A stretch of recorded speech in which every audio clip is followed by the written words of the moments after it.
Hi friends, आज आम शिखा निज फेसबुक फोटोरे किपरि आपण निज निज सांग मानक टैग करें।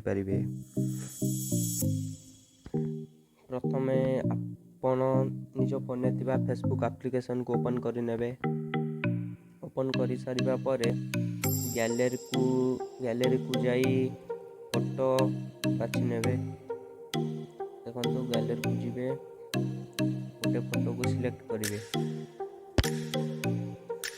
फोटो को सिलेक्ट कर सारिबा परे तले आसुथिबा लोगोर आइकन ऊपर क्लिक करेंगे। लोगोर आइकन ऊपर क्लिक कर सारिबा परे लोगोर आइकन ऊपर क्लिक कर सारिबा परे आपण फ्रेंड लिस्ट सांग मानक आईडी शो करिवो। मु मो दुई सांग आईडी बाछि नउछि, दुई जन को टैग कर सारिबा परे बैक आसीजिवे। बैक आसीबा परे फोटो को पोस्ट करेंगे।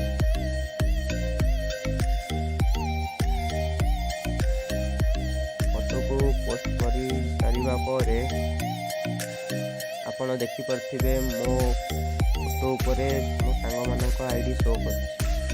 एई बळी भाबरे आपण भी निज फोटो रे आपण निज